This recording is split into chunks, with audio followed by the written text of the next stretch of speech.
예, 여러분 반갑습니다. 오늘 또 많은 분이 오셨는데요. 참 잘 오셨습니다. 여러분들이 이제 만약에 사업을 하신다 그러면은 상대방이 어떻게 생각할 것인가, 그걸 미리 예단하지 마세요. 왜냐하면 상대방의 생각은요, 알 수가 없습니다.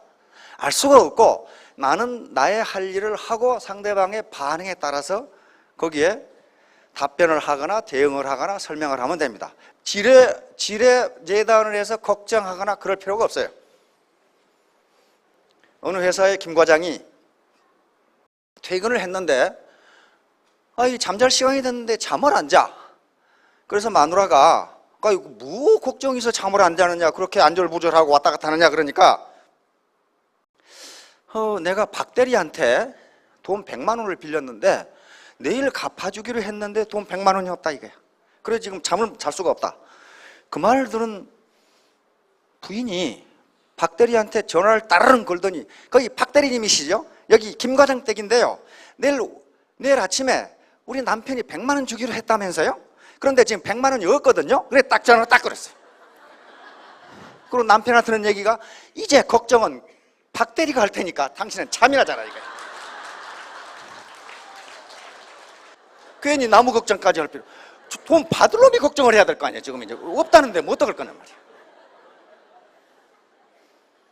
자, 지금까지 다른 네트워크 회사에서 일을 하셨거나 여러 가지 직업을, 많은 직업을 평생 해오셨는데 무지무지 힘만 들고 안 됐을 겁니다. 그런 분들은 이 고정관념을 바꾸세요. 어떤 일본 의사가, 무지하게 심심한 의사 같은데, 인간이 태어날, 한 생명체가 인간으로 태어날 확률을 계산해 보니까 평생에 이 배출하는 정자수와 난자수를 계산해 보면 50조분의 1이랍니다. 그거 어떻게 계산하는지 모르겠어요. 그러니까 한 생명이 태어나는데 50조분의 1이면 그 생명이 얼마나 귀한 겁니까? 이렇게 태어나가지고 고생하고 힘들고 가난하고 신경질 나고 화나고 그렇게 산다면 생명의 존엄성이 떨어지는 거 아니에요? 그러면 앞으로 이제 즐겁게 살아야 됩니다. 즐겁게 살면 일도 즐겁게 돼요. 성공에 있어서 가장 중요한 세 가지 기준이 있다고 합니다. 학자들이 하는 얘기는 먼저 셀프 언더스탠딩, 자기 이해입니다. 나는 어떤 사람인가? 그런데 통상 자기 이해부터 출발하지 않으면요, 자기를 과대평가하거나 과소평가하게 되면 그 다음 단계, 자기 수용, 셀프 액셉팅이라고 그러는데, 자기 수용이 되지 않아요. 나는 이런 사람이로구나. 자기 이해를 확실히 하고 자기를, 내가 지금 현재 어떤 위치에 있는가, 그 다음에 그걸 받아들이고 마지막 단계가 셀프 오프닝입니다. 자기를 개방하는 거예요. 나는 이런 사람입니다. 나는 이건 할 수 있고 이건 못합니다. 이런 단계를 거치면은 자기를 이긴다고 그럽니다. 노제 도덕경에 보면은 자기를 이기는 자가 가장 강한 자다 이런 말이 나와요. 자기를 이기기가 어렵거든요. 그래서 여러 가지 인생 과정에서 어려운 과정 또는 실패라든가 또는 다른 네트워크 마케팅에 실패를 했던 분들은 자기를 내려놓으세요. 자기 계급장을 띄시라고. 누가 뭐라고 하건 나는 내가 하는 일이 옳다고 생각한다고 자신을 가졌어요. 그리고 당신도 언젠가는 그렇게 생각할 것이다. 지금 선거철이 돼가지고 경제민주화 운동을 했었는데요, 경제민주화의 핵심은 저는 세 가지라고 생각합니다. 하나는 기회균등이에요. 기회균등, 무지무지 중요해요. 기회균등, 그리고 공정거래입니다. 페어 트레이드. 그리고 공정분배예요. 페어 디스트리뷰션이에요. 똑같은 일을 하는데 어떤 사람은 보험금이 적고 어떤 사람은 많고, 이건 페어 디스트리뷰션이 아니에요. 페어 트레이드, 다시 말하면 갑과 을이 있어가지고 갑이 을의 가격을 후려친다. 이건 페어 트레이드가 아니에요. 그건 시장 논리가 아니고 힘의 논리거든요. 그래서 민주화라고 하는 건 그런 게 아니거든. 기회, 시장에 접근할 수 있는 기회가 균등해야 되고, 페어 트레이드가 돼야 되고, 페어 디스트리뷰션, 요게 돼야 된단 말이에요. 근데 요게 애터미에서는 된다고 생각했어요. 여기 혹시 회원이 된다거나 사업자가 되는데 무슨 제약 조건이 있었어요? 없었잖아요. 기회균등이, 할 사람은 하고 말 사람은 말아. 기회균등이에요. 페어 트레이드, 결코 누군가가 힘센 사람이 착취한다거나 뜯어먹는다거나 그렇지는 않아요. 그리고 페어 디스트리뷰션, 자기가 공헌한 만큼 보수가 나갑니다. 반드시 공헌한 만큼 나가는 거지. 여러분들 페어 디스트리뷰션이라는 게 열심히 일한 사람이건 적게 일한 사람이건 똑같이 주는 걸 페어 디스트리뷰션, 그건 불공정한 거예요. 공정한 것은 기여한 만큼 분배받는 게 공정한 겁니다. 지금 정규직, 비정규직 운운의 야단인데 그건 왜 하는 일은 같은데 공헌은 같은데 디스트리뷰션이 다르냐 하는 것으로부터 불공정 문제가 나온단 말이에요. 그러니까 여기에서 성공하신 분들은 공정하게 부가가치 생산에 기여한 분들이에요. 그 이성계하고 무학대사 얘기를 전에 제가 몇 번 한 적이 있습니다. 이성계가 조선왕조를 창립을 하고 창건을 하고 무학대사하고 이제 한가하게 이 차를 마시면서 이야기를 했습니다. 태조 이성계께서 무학대사에게 대사, 오늘은 우리 임금과 임금의 스승 왕사로서가 아니고 인간 이성계에 대해 무학으로서 솔직한 얘기를 한번 해봅시다.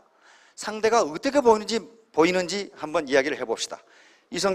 태조 이성계께서 뭐라고 그랬어요? 내가 무학대사를 보니 마치 돼지처럼 보이는구려 그랬단 말이에요. 그랬더니 무학대사가 껄껄 웃으면서 제가 전하를 뵙기는 부처님처럼 보입니다 그랬단 말이에요. 그러니까 태조 이성계께서 아니 나는 대사를 욕을 했는데 당신은 왜 나를 그렇게 칭찬해요? 그랬더니 돼지의 눈에는 만사가 돼지로 보이고 모든 사람이 돼지로 보이고 부처의 눈에는 모든 사람이 부처로 보입니다. 그러니까 누가 당한 거예요 지금? 이걸 패러다임이라고 그럽니다.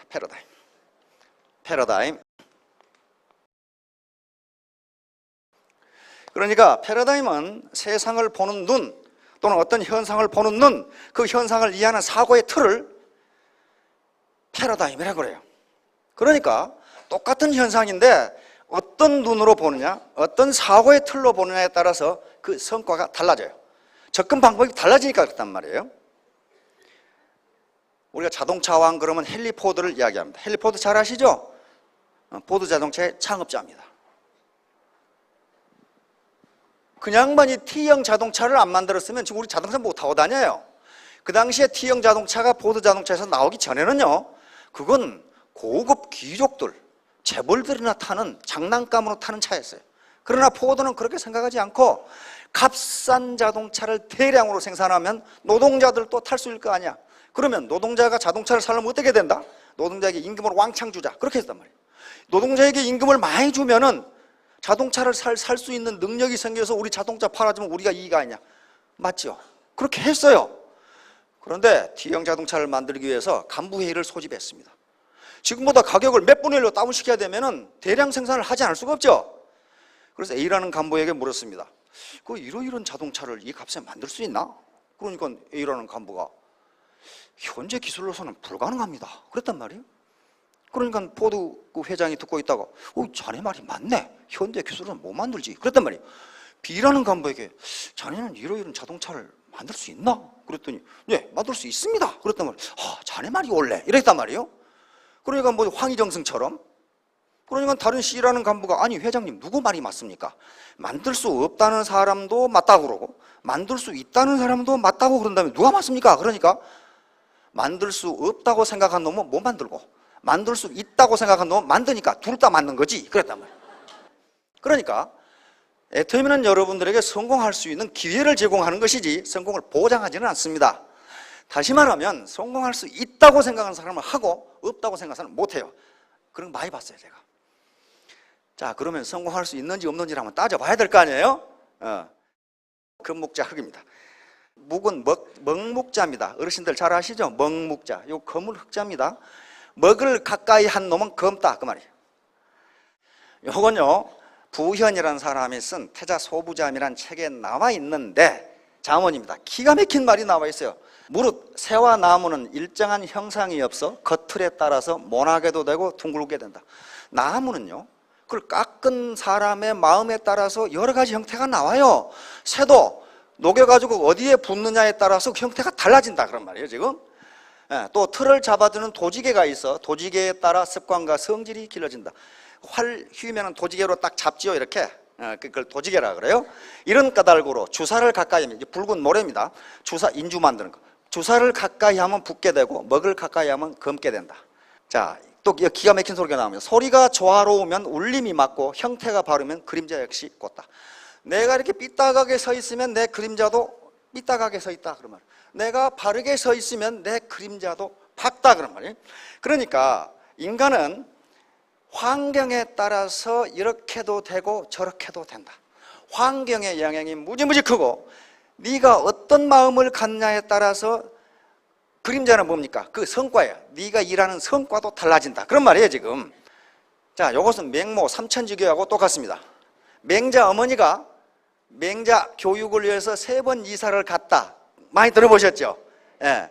이것은 유향이라는 사람이 쓴 연려전 속에 그대로 들어있어요. 연려전 속에 요 비석도 다 들어있습니다. 다시 말하면 맹자 어머니가 맹자 아버지가 일찍 돌아가셨어요. 그래가지고 맹자 어머니가 맹자를 길렀습니다. 그런데 맨 처음에 사는 집이 공동묘지 근처였어요. 그러니까 맹자가 맨날 하는 짓이 장사 지는 일만 하고 있어. 왜냐하면 어린애 눈은 그만 보니까. 그러니까 맹자 어머니가 아이고 이곳은 내가 아들을 키우기 못 되네. 그리고 이사를 갔는데 시장 근처로 갔어요. 시장 근처로 가니까 맨날 장사하는 놀이만 하고 있어 이게. 어린애들은 그렇게 순진하죠. 그렇게 배웁니다. 그래서 맹자 어머니가 아이고 이것도 내가 아들 키우기 못 되네. 그래가지고 학교 근처로 갔더니 공부하고 예법을 한 걸 매일 놀더라 그 말이에요. 그래서 아 여기가 아들을 키울 만한 곳이다. 그렇게 해서 맹자를 대학자로 만들었다는 기록이 연려전에 나와 있어요. 요 비석 요겁니다. 중국 사람들이 세워놨어요. 맹모 삼천사 이렇게 되어 있죠. 그 다음에 이게 맹자고 요 책을 쓴 유향이고 요 맹자의 사당입니다. 자, 맹모 단기. 그 연려전에 또 무슨 말이 있냐면은 맹자가 커가지고 유학을 갔어요. 유학을 간다는 게 중국은 땅덩어리가 넓으니까 스승을 찾아 공부하러 갔는데 오늘 갑자기 돌아왔어요 이놈이. 기별도 없이. 그래서 어머니가 배를 짜고 있는데 아들을 보고 그래 네 학문이 어느 정도 되느냐. 그러니까 맹자가 하는 소리가 뭐 처음이나 지금이나 그저 그렇습니다. 그러고 대답을 했어요. 그러니까 어머니가 맹모 단기라는 게 짜고 있던 배를 잘라버린 겁니다. 잘라버렸어요. 그럼 맹자가 깜짝 놀래가지고 왜 그러십니까? 그랬더니 네가 도중에 공부를 그만두는 것은 내가 배를 짜다가 배를 잘라버린 것과 같다. 이게 뭐가 되냐? 그걸 보고 맹자가 크게 느껴가지고 자사는 저명한 학자입니다. 사서 중에 중용을 썼다는 그 자사, 공자의 손자입니다. 그 공자 자사를 스승으로 섬겨서 대학자가 된 게 맹자입니다. 그러니까 중간에 뭔가 그만두면 배를 짜고 있다가 배 날씨를 잘라버린 거다 같다 그 말이에요. 그게 무슨 배가 되겠냐? 아무것도 안 된다 그 말이거든요. 자, 유유상종이란 말이 있습니다. 같은 것끼리는 서로 모인다. 같은 것끼리는 서로 모인다. 다시 말하면 그 친구를 보면 그 사람 말을 할 수 있다 그런 말이에요. 어떤 사람과 어울리냐에 따라서 그 사람의 인품을 판단할 수 있다. 또는 어느 곳에 무엇을 하고 어느 지역에 사느냐에 따라서 그 사람의 인품을 알 수 있다. 그런 얘기인데요. 자, 이것은 주역에 있는 말입니다. 방위유치 무리군분 기륭생이. 삼라만상은 그 성질이 유사한 것끼리 모이고 만물은 무리를 지어 나누어 살며 기륭이 거기에 생긴다. 자, 기륭생이. 다시 말하면 어디에서 누구와 친구를 이 친구를 맺고 사느냐에 따라서 기람과 흉함이 거기서 나온다. 맨 건달들이나 깡패들하고 같이 사귀면 어떡하겠어요? 그짓하고 살겠죠. 펭귄하고 무슨 물개하고 모여 사는 거 봤습니까? 저끼리 모여 살아요. 요거 들소대인데 저끼리 모여 살고 얼룩말 저끼리 모여 살아요. 이게 방위유치입니다. 저끼리 모여 살아요. 그러니까 끼리끼리 모여 산다 그런 말이거든요. 자, 그러면 애터미는 모여 살 만한 곳인가 하는 걸 따져봐야 돼요. 무조건 누가 좋다고 하니까 하고 싫다고 하니까 안 하고 그렇게 해서는 안 되고 자기가 주체적으로 과연 여기는 모여 살 만한 곳인지 과연 이쪽 애터미 사람들은 사귈 만한 사람인지를 주체적으로 따져봐야 된다 그런 말이에요. 애터미에서는 금방 앞에 본 바와 같이 많은 성공자들이 나오고 있습니다. 지난주에 그 리더스 클럽을 창립했다 그랬죠. 1억 이상 되는 사람이 82명이에요. 가장 많은 사람은 8억입니다. 그러면 그 사람들이 오래 했느냐? 오래 하지도 않았어요. 그런데 어떻게 되느냐? 밤낮 없이 뛴 사람들이 밤낮 없이 자기를 내려놓고 뛴 사람들이거든. 그렇게 해서 성공을 했어요. 자, 그렇다면 성공자가 나오기 때문에 여기는 모여 살 만한 곳이다. 사귈 만한 사람들이다. 이렇게 우리가 판단할 수 있습니다. 자, 그러면 이제 소득 문제인데 가장 큰 이슈가 되는 게 경제 문제입니다. 경제 문제인데 아주 절망적인 토론들이 많이 나와요. 우리나라 자살률 최고라는 거 아시고 있죠? 최고에도 보통 뭐 좀 한두 배 높다 그게 아니고 OECD 평균의 10배라고. 그 자살이 많아요. 왜 그러냐? 노후 생활 자금이 없어. 자, 그래서 지금 한국 경제 사회의 현실이 옛날에 농경시대나 산업화 초기에는요, 한 번 회사에 들어가면 정년퇴임할 때 거의 근무했어요. 맨날 저 TV에 나오는 드라마가 뭐였습니까? 만냥과장 드라마였죠. 자기 친구들은 다 이사 됐는데 지금까지 과장인 사람, 지금 같으면 다 쫓아내버리고. 근데 그때는 아무리 과장이라도 선배 대접하면서 그렇게 정년퇴임까지 했어요. 근데 지금은 그게 안 돼요. 안 됩니다. 정신고용 없어졌어요. 자영업의 어려움. 지금 자영업이 초토화되고 있죠. SSM이라든가 대자본이 골목 상권을 점령하면서 과거에 골목에서 쌀 장사하고 연탄 장사하고 무슨 구멍가게하고 뭐 미장원하고 뭐하고 해가지고 세탁소에 해가지고 자식들 먹여 살리고 키우고 기르고 부모 봉양하고 평생 그렇게 했어요. 지금은 가게세도 안 나와. 왜? 대형마트가 생겨가지고 지금 소비자들이 다 그쪽으로 가버리거든. 그래서 자영업 가지고 살기 힘듭니다. 지금 OECD, 즉 정부에서도 크게 걱정하는 게 한국의 자영업이에요. 현재 한국의 자영업자가 580만 명으로 나와 있습니다. 이것은 OECD 평균의 2배예요. 2배. 지금 자영업자가 절반으로 줄어야 겨우 먹고 산다. 그런 말이에요, 지금. 근데 2배야, 지금. 그래서 정부 관계 당국에서도 지금 대형 도산을 지금 걱정을 하고 있단 말이에요. 회사 지금 몇십 년 회사 생활 해가지고 겨우 집 하나 사고 이제 퇴직금 얼마 받았는데 그것 가지고는 창업이 안 되니 대출을 받아가지고 창업을 했는데 그게 안 된다 그 말이에요. 그게. 그러니까 대형 도산이 나오는 거죠 지금. 이게 보통 문제가 아니에요 지금. 자, 그다음에 워킹푸어. 워킹푸어는 일하고 있는데 현재 직업을 가지고 일하고 있는데도 가난하다 그런 말이죠. 이게 한 10% 됩니다. 직장을 가지고 있는데 최저 생계비도 안 된다 그런 말이에요. 여기다 하우스푸어. 집을 샀는데 집을 담보로 대출을 받아서 아파트를 샀는데 지금 아파트 가격이 떨어져서 아파트를 팔아도 대출금이 안 된다 그런 말이에요. 이걸 깡통주택이라 그래요. 자, 그럼 평생 생활비를 조달해야 되는데 이건 노후 생활비뿐만 아니고 지금요 현재 우리나라 대학생이요 1년에 50만 명이 졸업합니다. 대학원에서 5만 명이 나와요. 그럼 55만 명이 나오죠. 55만 명이 나오는데 통계에 따르면 괜찮은 직업을 구하는 사람이 50%밖에 안 돼요. 그러니까 25만 명밖에 직업을 못 구한다 그런 말이에요. 그러면 이 25만 명 중에 그 중에서 괜찮은 직업, 큰 대기업이라든가 큰 은행이라든가 또는 외국계 은행이라 이 다국적 기업이라든가 여기에 취직한 사람 5만 명밖에 안 돼요. 5만 명. 그러면 55만 명 졸업해가지고 5만 명만 괜찮은 직장에 들어가고 나머지 50만 명은 알바로 하든가 무슨 뭐 인턴 하든가 또는 뭐 해외 연수 간다고 나가버렸던가 안 그러면 군대로 가버렸던가 안 그러면 저 서울대 옆에 고시촌에 들어가 앉아있던가 전부 그런 사람들이. 그러니까 이 사람들이 괜찮은 일자리를 들어가려고 하는데 괜찮은 일자리가 없다. 자, 그 다음에 이제 노후. 근데 왜 우리 노인들의 자살이 이렇게 많으냐? 노인들이 왜 자살하냐면 빈곤에서 자살한다. 이게 빈곤에서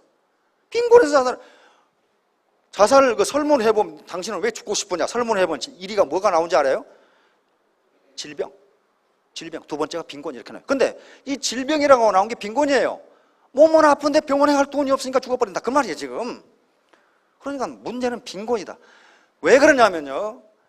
우리는 지금 사회보장, 공적 이전이라고 그럽니다. 공적 이전이 15%밖에 되질 않습니다. 그 말은 무슨 말이냐면 지금 100만 원 받던 현직에서 근로세대에 100만 원 받던 사람이 퇴직을 하면 국가에서 나오는 그러니까 정년퇴임을 하면 국가에서 나오는 돈은 15만 원밖에 안 된다. 그런 말이에요.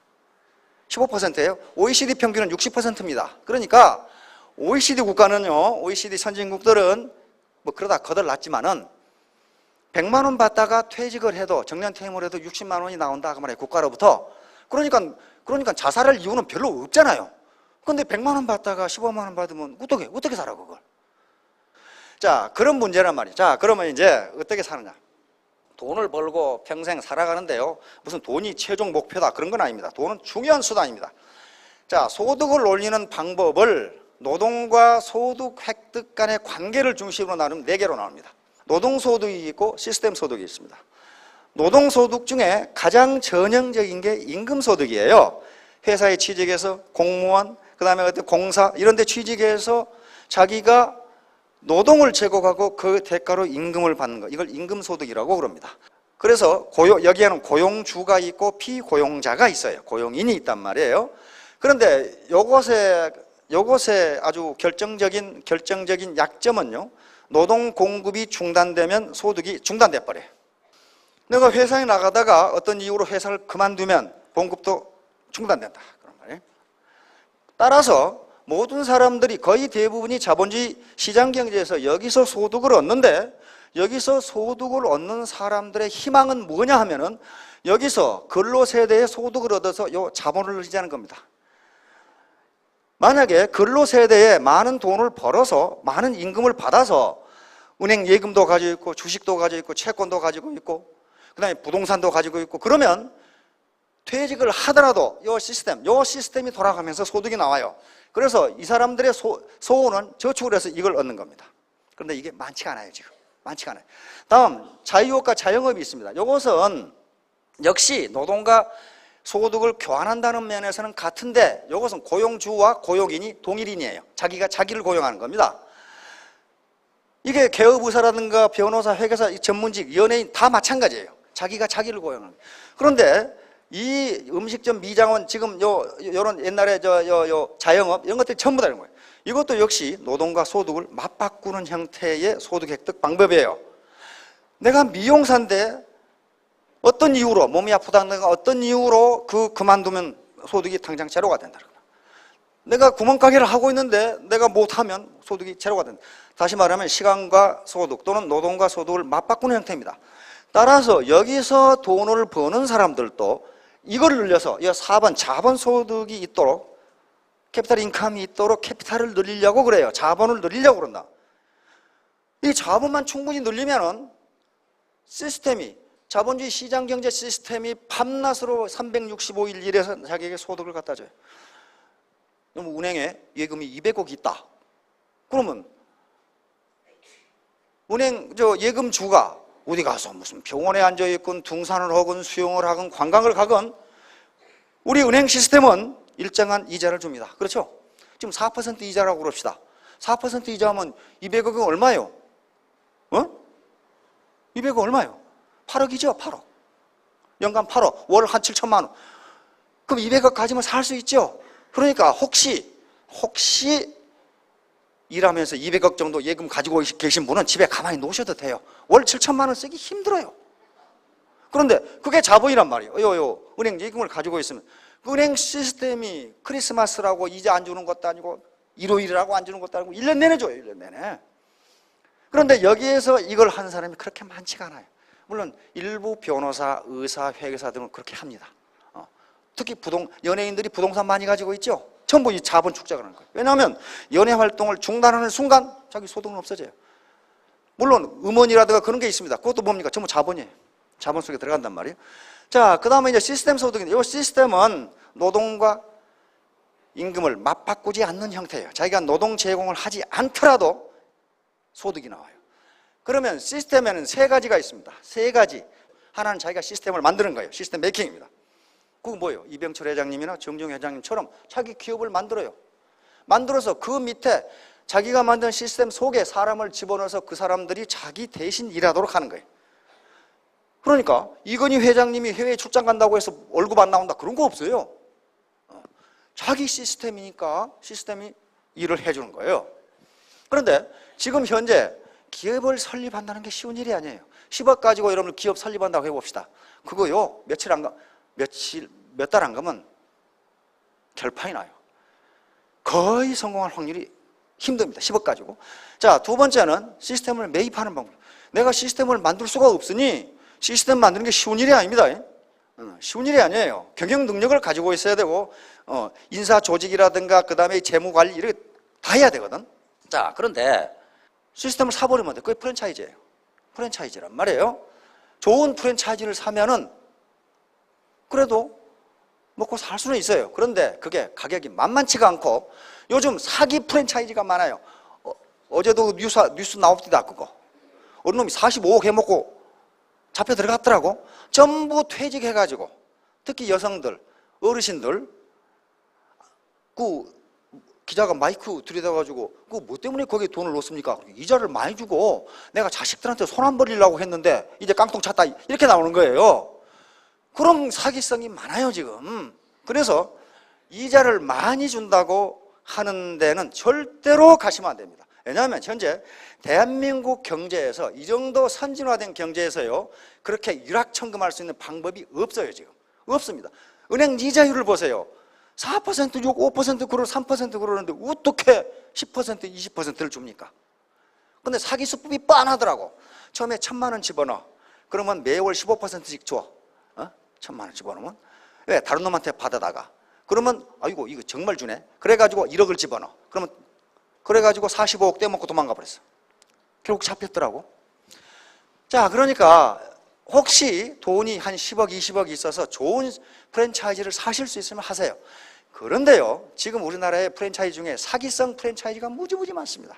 무지무지 많아요. 계속 지금 공정위에서 그리고 뉴스에 나온 게 뭡니까? 인테리어 하라고 난리 법석이잖아요. 이 지금 인테리어 해가지고 1년밖에 안 됐는데 또 하란 말이에요. 인테리어 비용 1억 5천. 그 인테리어 누가 해요? 프랜차이즈 업주의 딸이 한단 말이야. 그런 식으로 뜯어먹어버려. 그런 식으로. 그 다음에 프랜차이즈도요 상당한 경영 능력이 있어야 됩니다. 마지막으로 자기 시스템을 가질 수 있는 유일한 방법이 네트워크예요. 다른 거 없어요. 유일하게 이 시스템에 들어와서 자기 시스템을 만들 수 있는 유일한 방법이에요. 돈 없이 만들 수 있는 방법. 그것도 반팽이도 만들 수 있다고 말이에요. 왜? 혼자 하는 게 아니니까. 이건 합심 협력이거든요. 그렇게 해서 되니까 가능해요. 그런데 여기서 시스템에 들어온다고 해서 반드시 성공하는 건 아닙니다. 왜냐하면 자기 시스템을 만들어야 돼요. 시스템의 크기와 건전성에 따라서 자기의 소득이 결정됩니다. 이제 이런 것들이 자본소득인데요. 여기서 연금도 자본소득입니다. 지금까지 자기가 근로세대 동안에 계속해서 국가나 또는 연금공단에 부었어요. 그것이 하나의 캐피탈이 돼서 나에게 계속 평생 나오는 거예요. 평생 나오는 거란 말이에요. 그렇듯이 만약에 요 애통 마케팅의 시스템에 들어와서 자기 시스템을 만들어서 소득이 연금성 소득이 생긴다면 이 자체가 캐피탈이에요. 이게 자본입니다. 이게 자본이라는 거예요. 자본은 생산성을 발휘하거든요. 생산성을 발휘하지 못하는 자본은 자본이 아니에요. 그건 자본이 아닙니다. 자, 따라서 이제 이렇게 해야 되는데 그러면 이제 애터미 사업을 하실 것인가 말 것인가를 이제 판단을 하셔야 돼요. 이제 신속한 판단과 결단을 해야 됩니다. 이게 꾸물거리다가 의사결정에서 가장 중요한 건 타이밍입니다. 타이밍을 놓치면 아무것도 안 돼요. 군사작전에서도 가장 중요한 걸 타이밍으로 봅니다. 언제 공격할 건가, 언제 방어할 건가, 언제 어디를 칠 건가. 요 타이밍을 놓치면 죽도 밥도 안 돼요. 타이밍이 가장 중요한데, 자, 그러면 뭘 보고 판단해야 되느냐? 자, 요겁니다. 합법성을 봐야 됩니다. 이 회사가 합법적인 회사인가? 지금 하루가 멀다 하고 다단계 사기 먹고 그러는데 그거요 다단계 회사 아닙니다. 아니에요. 불법 회사예요. 다단계 회사 나는 이 애터미가 살아남아 있다는 게 거의 기적에 가까워요. 우리 상법에 보면요 회사 설립하는데 자본금이 얼마입니까? 최소 자본금이. 예? 회사 상법 우리 상법 공부하신 분 안 계시나? 상법에 회사를 설립하는데 최소 자본금이 5천만 원이에요. 5천만 원이라고 우리나라 기본법이에요. 상법 있죠? 상법에 회사를 설립하고 싶으면 5천만 원만 가지면 회사 설립돼요. 법적으로 회사가 된다고. 그게 공정한 거 아니에요. 그런데 다단계 회사는 그 10배 5억이 있어야 회사를 설립하도록 돼 있어요. 5억이. 이게 상당히 위헌 소지가 있어요. 기회균등이 아니에요. 그 다음에 더 기가 막힌 것은 매월 매출액의 20%를 공정위 산하 조합에 갖다 놔야 돼요. 돈을. 매출액의 20%. 그러니까 예를 들면 내가 식당 하다가 식당에 하루에 100만 원 매출했다. 그러면 20만 원을 저기 갖다 놔야 된다니까. 그걸 몇 개월 분? 3개월 분을 그렇게 해야 돼. 매월 무빙 에버리지야. 무빙. 이동. 가장 가까운 3개월 매출액의 20%를 몽땅 갖다가 놔야 돼. 누군가가 힘이 무지무지 센 사람이 있으면 헌법 소원하면 문제가 될 겁니다. 어떻게?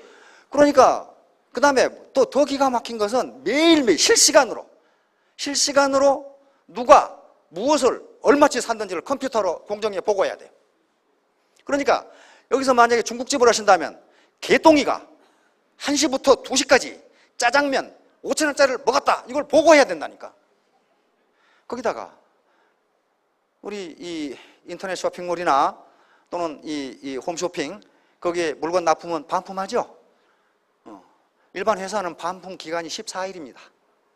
14일 이내에 반품해야 바꿔주든지 환불을 해줘요. 그런데 네트워크 마케팅은 그 반품 기간이 90일 그래놨어요. 그러니까 이 새끼들 하지 마라, 그만이에요. 하지 마라. 그러다 보니까 어떻게 되느냐면은 현재 합법적으로 국가로부터, 공정위로부터 인정을 받은 다단계 회사는 70개밖에 되잖아요. 그러면 나머지는 다단계 업체가 무지무지 많은데 나머지는 뭘로 등록이 되어 있느냐? 방판업으로 등록이. 그게 3만 개. 방판업으로 등록해 놓으면 앞에 의무사항이 하나도 없어요. 하나도 없는데 하는 짓거리는 70개 중에요, 토종회사는 몇 개 안 되고 80%가 외국, 미국 회사예요. 그러니까 거의 다 지금 씨가 말랐어요. 씨가 말랐고 거의 아마 사라질 위기에 처해 있어요. 그러니까 이게 용케 살아남아 있는 거 보면 뭔가 지금 생명이 끈질기는 끈질겨요. 근데 내가 보기에 잘 안 죽을 것 같아요. 잘 안 죽을 것 같아. 왜냐하면 털어서 먼지 안 나게 하고 있거든. 안 나게 하고 있거든. 그래서 이게 기회균등이란 말이야. 이게 기회균등이에요. 왜 다른 업체는 5천만 원이면 되는데 5억이 있어야 되고, 매출의 20%를 돈을 갖다 놔야 되고, 이자 한 푼도 안 주고, 그런 것들이란 말이에요. 그런데 이게 칼날 잡은 사람이 칼자루 잡은 사람한테 뭐라 할 수는 없잖아요. 그러나 언젠가는 개선이 돼야 됩니다. 왜냐하면 그렇게 되니까 외국계 세계 회사가 이 다단계 시장의 80%를 점령하고 있어요. 점령해버리는 거예요. 이게 2조 내지 2조 5천억 시장인데 그게 다 나가버린 거란 말이에요. 지금 뭔가 크게 각성을 해야 돼, 이게 지금. 자, 그래서 합법적인가 하는 걸 분명히 봐야 되고, 그다음에 두 번째가 도덕성입니다. 이게 도덕성은요, 합법성을 뛰어넘는 겁니다. 예를 들면 이 화장품요, 이거요 7만 6천 얼마에 안 팔고 76만 원에 팔아도 그거 굉장히 합법적인 거예요. 합법적인 거라고 다 그렇게 팔고 있잖아요. 그러나 그건 도덕적으로 문제가 있어요. 그래서 도덕적인가 하는 걸 봐야 돼요. 두 번째, 경쟁력이 있는가. 이게 무지무지 중요해요. 경쟁력은요, 가격과 품질인데, 그리고 아이템인데, 요 경쟁력이 없으면 암만 노력해도 안 돼요. 경쟁력이 있는가. 그 다음에 제품의 구성. 제품의 구성은요, 반드시 네트워크 마케팅은 소비재여야 됩니다. 내구재는요, 내구재는 되지 않아요. 바로 자석료가 망한 게 내구재이기 때문에 그래요. 자석료 한번 사가지고 무슨 몇 개월 만에 또 삽니까? 저도 그거 300만 원을 사가지고 죽을 뻔했는데, 하도 사달라고 그래가지고 그걸 버리자니 아깝고 쓰자니 쓸 게 없고 결국 노인당에 갖다 주고 말았는데, 그게요, 도덕적으로도 안 되고 아이템도 안 맞아요. 이게 소비자가 아니에요. 한 번 사면 몇십 년 쓰는 걸 어떻게 그걸 사고합니까? 말이 안 되는 거죠. 다음, 보상 플랜입니다. 보상 플랜이 정의롭게 되어 있는가를 봐야 돼요. 예트미에서는 5천만 원 이상 못 벌게 돼 있어요. 나머지는 밑으로 다 돌려주게 돼 있습니다. 나는 5천만 원 가지고 성이 안 찬다, 그러신 분은 외국회사로 가십시오. 그런데 거기는 슈퍼맨만 성공할 수 있어요. 그 사람들, 외국회사를 가만히 분석해 보면요, 거기서 성공한 분들은 다른 일을 해도 성공할 수 있는 사람들이에요. 굉장한 능력을 가진 사람들이에요. 자, 보상플랜, 성공 가능성. 성공 가능성은 뭘로 봐야 되느냐면 성공한 사람이 있는가를 봐야 돼요. 성공한 사람이 있는가. 암만 성공 가능성이 있다고 떠들어 봐도 성공한 사람이 없는데 그게 무슨 증명이 되겠어요, 그게. 지금 1억 이상만 82명이라고 그랬죠. 근데 9천만 원, 8천만 원, 7천만 원 수두룩해. 그런 사람들이 있다, 그 말이에요. 있다. 그 다음에 교육 시스템. 교육 시스템이 이게요, 세뇌 공작인지 아닌지 봐야 돼요. 세뇌 공작 당하면요, 방법이 없어요. 교육 시스템이 어떤가. 그 다음에 글로벌 진출. 요건요, 글로벌 진출인데 선진국 시장에 들어간다는 게 쉬운 일이 아닙니다. 우리나라 역사상 네트워크 마케팅 역사상 500만 불 수출을 했다. 그건 참 전무후무한 일이에요. 그리고 그 시장이 미국 시장, 일본 시장, 캐나다 시장입니다. 미국 시장은요, 세계에서 가장 싼 물건부터 가장 고급 제품까지 다 있어요. 전부 수입한단 말이에요. 인도 제품 무지무지 싸요. 중국 제품 만약에 중국 신발, 인도 신발이 안 들어오면 미국 국민의 70%가 맨발 벗고 다녀야 된다 그러죠. 그렇게 많이 들어요. 옷. 그런데 백화점에 가면 진짜 또 고급 제품 다 있어요. 그런 시장이기 때문에 가격이 싸다고도 안 되고 품질이 나쁘면 또 안 돼요. 가격이 싸면서 품질이 좋지 않으면 그 시장 안 됩니다. 일본 시장은 세계에서 가장 까다로운 시장이에요. 그게 얼마나 까다로운 사람이든지 무지무지 까다로운 사람. 거기 진출했어요. 캐나다 마찬가지. 캐나다는 땅덩어리는 넓은데 인구는 3천만 밖에, 땅덩어리 우리나라 100배가 넘죠. 100배가 넘어요. 그런데 인구는 3천만 밖에 안 되니까 굉장히 여유 있게 사는 사람들이 그 시장에 진출하는 게 쉬운 일이 아닙니다. 자, 그 다음에 고객, 국가, 사회에 대한 공헌 여부. 내가 하는 일이 이 사회와 다른 고객들과 이 국가에 공헌을 한다고 생각했을 때 보람이 있습니다. 사람은 돈만 쫓는 게 아닙니다. 자기가 하는 일에 보람이 있어야 돼요. 이 보람이 있는가 하는 걸 보셔야 된다. 그 다음에 경제적 자유와 상속 가능성. 내가 이 사업을 해서 내 경제적 자유를 얻을 수 있는가 하는 것도 생각해 보시다. 자, 이런 요소를 가지고 판단해 보셔서 내가 이 사업을 해도 후회가 없겠다라고 생각하시는 분 사업을 하시기 바랍니다. 의사결정 방법이에요. 후회 최소화 메커니즘이라는 방법이 있어요. 후회 최소화 메커니즘, 의사결정의 아주 중요한 방법 중에 하나입니다. 그것은 내가 70, 80이 됐을 때 지금 내가 한 의사결정이 후회가 될 것이냐, 안 했다면 후회가 될 것이냐 하는 걸 생각해 보시라 이게. 그건 누구도 대신해 줄 수 없어요. 내가 지금 50인데 내가 70, 80이 됐을 때 지금 내 의사결정이 후회가 된다면 이걸 해서는 안 되고, 만약에 이걸 안 했다면 후회가 된다면 해야 된다. 그게 후회 최소화 메커니즘입니다. 이 그림 많이 보셨죠? 예, 이게 카이로스입니다. 기회의 신이에요. 제우스 아들인데 그리스 신화에서는요, 신이라는 게 전부 사람입니다. 인간은 이렇다 그 말이. 이게 기회의 신인데, 자, 기회의 신을 잘 보세요. 이게 지금 조각이죠. 조각인데 여기 홀랑 벗고 있어요. 이게 홀랑 벗고 있는 것은 누구에게나 빨리 발견되라고 그렇게 설명이 되어 있어요. 누구나 기회가 오면 빨리 기회가 왔다는 걸 알게 하기 위해서 벗고 있다. 그 다음에 앞에는 머리가 이렇게 긴데 뒤에는 대머리예요. 그렇죠? 따라서 기회가 자기 앞에 왔을 때 빨리 잡으라고 앞머리가 길게 해놓은 거예요. 그리고 기회를 놓친 놈이 잡으려고 보면 뒤가 대머리 해가지고 못 잡는다. 그 다음에 여기에 날개가 달려있고 여기에 발에가 또 날개가 달려있어요. 그렇죠?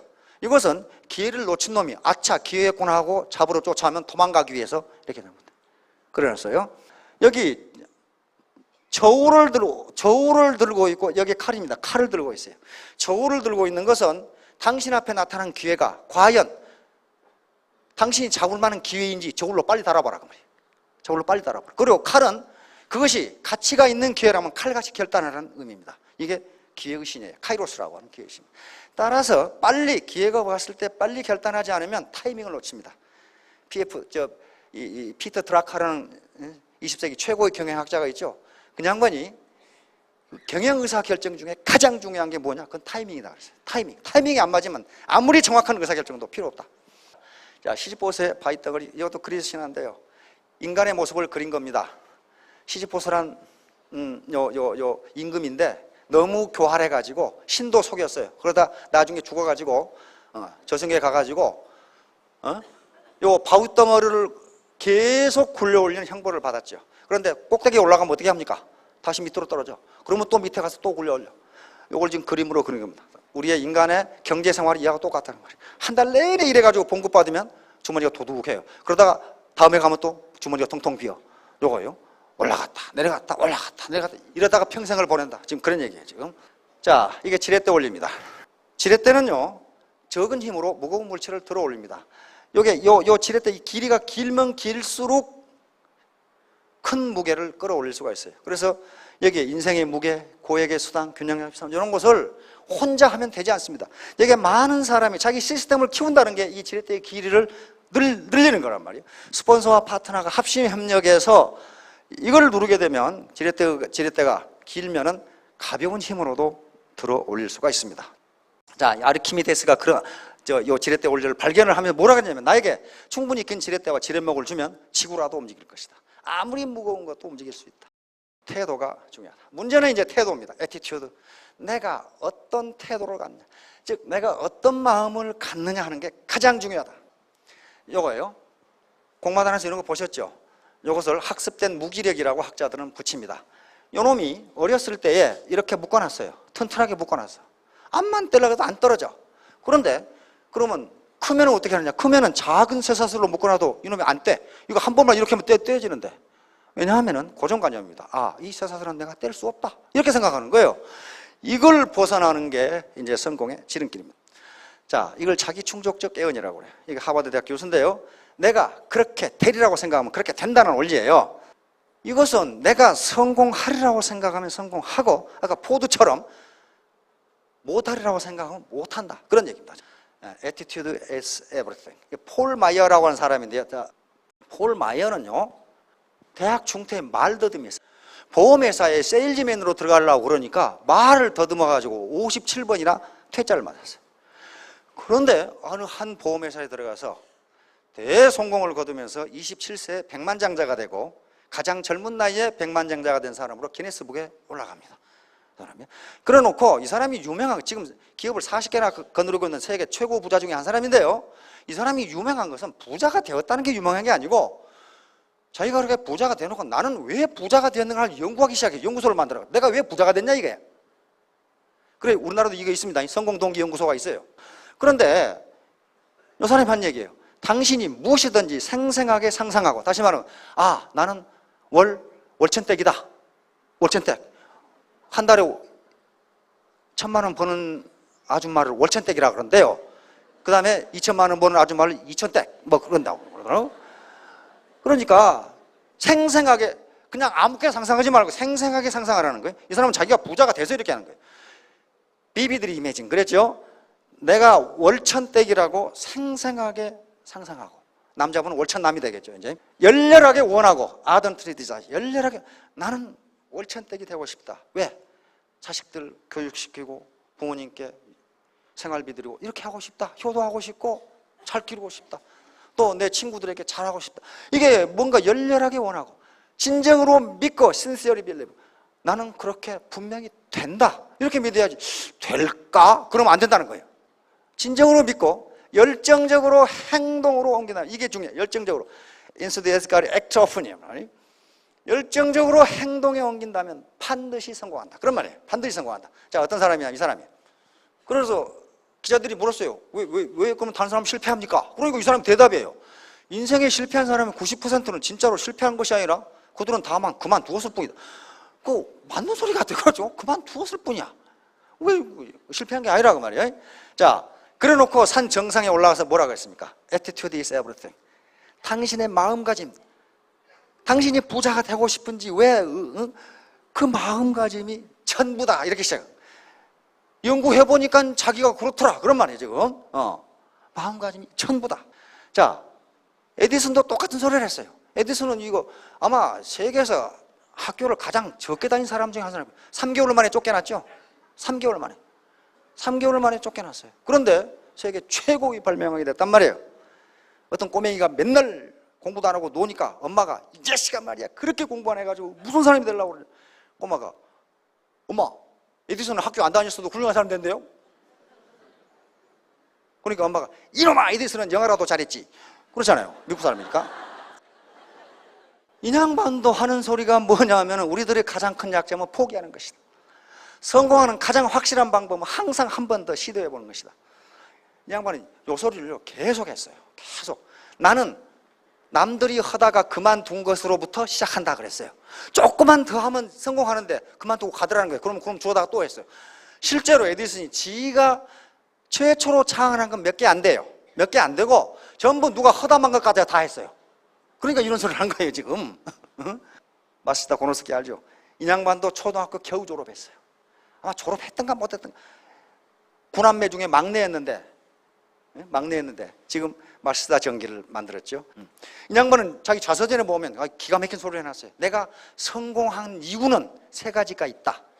하나는 많이 배우지 못한 것. 이게 무슨 놈의 성공의 원인이 돼요. 2번째는 돈이 없는 거, 가난했던 거. 3번째는 이 사람 폐병 환자였어요. 몸이 약했던 것. 지금 생각하면 세 가지가 돈이 없어, 가난한 거, 많이 못 배운 거, 몸이 약한 거, 이게 실패의 요인이지 어떻게 성공의 요인이 되란 말이에요. 이게 바로 attitude is everything.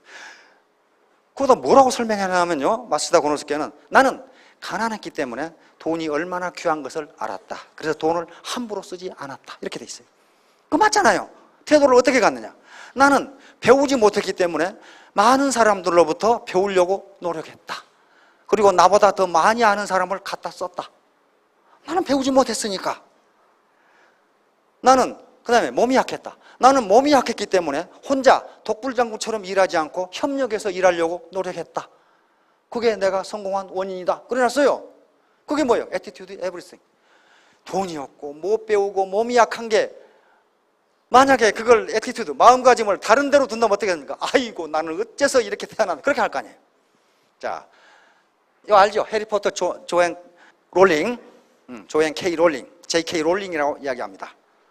이 양반이 애를 낳아가지고 남편하고 이혼하고 어떻게 했습니까? 예, 우유값이 없었죠. 우유값이 없었는데 지금 세계 최고의 재벌이 됐습니다. 연 몇 조의 지금 소득을 올리는 그런 재벌이 됐어요. 그러면서 하는 얘기 뭡니까? 바닥을 치면 두려울 것, 끌 것도 없는 법이다. 다시 일어나서 나아갈 일만 남았기 때문이다. 혹시 자기가 절망적이라고 생각하신 분은 JK 롤링을 생각해 보십시오. JK 롤링도요, 자기 원래 이름이 아닙니다. 아닌데, 그러니까 사람이 말이죠. 이 해리포터 시리즈를 써가지고 출판사에 갔어요. 전부 거절해. 근데 한 출판사에서, 조그만 출판사에서 오케이 했어요. 그 회사 어떻게 됐겠어요? 지금 완전히 재벌이 된 거예요.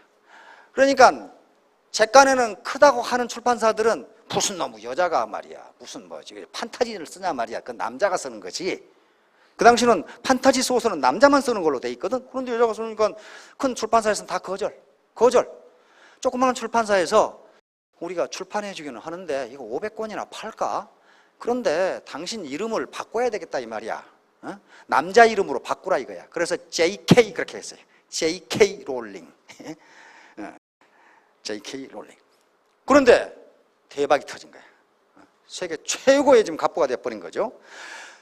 자, 자신이 진짜 누구인지 보여주는 것은 능력이 아니라 선택에 달려있다. 이제 선택은 자신이 할 일입니다. 그래서 이제 황골탈퇴라는 말은 지금까지 가지고 있었던 고정관념이라 하는 걸 완전히 벗겨버려라. 완전히 벗기고 새로 시작하시기 바랍니다. 야, 자수성가한 부자의 충고. 이거 내가 인터넷에서 봤는데 괜찮아서 내가 여기 옮겨놓은 거예요. 어떤 사람인지는 잘 모르겠어요. 왕년에 공부 좀 했다고 편한 일자리만 찾아다녀서는 안 된다. 그럼 평생 월급쟁이 신세를 면하지 못한다. 돈은 남들이 꺼리는 일을 하는 데 따르는 보상이다. 이거 말 잘한 것 같아요. 말 잘한 것 같아. 젊은 사람들이 그저 편하고 안전한 일만 하려는 걸 보면 한심해 죽겠다. 이 사람 무지무지 부자입니다. 강남에 빌딩이 세 채라든가 그런 사람이에요. 근데 뭐 학력도 형편없어요. 초등학교 나와가지고 부자가 됐는데 가만히 보니까 손에 진흙을 묻히지 않고 돈을 벌려고 하면 월급쟁이밖에 안 되더라. 그런 얘기를 지금 한 거예요, 지금. 왜 살아야 하는지를 아는 사람은 그 어떤 상황도 견뎌낼 수 있다. 니체가 한 말입니다. 프리드리히 니체가 한 말. 이 말을 바꿔보세요. 왜 성공해야 하는지를 아는 사람은 어떤 어려움도 견뎌낼 수 있다. 내 자식 잘 기르고 교육 잘 시켜야 될 거 아니에요. 부모의 효도하고 형제간에 우애하고 친구들하고 가깝게 지내고 이런 데는 돈이 필수적인 것은 아니지만 대단히 중요한 수단입니다.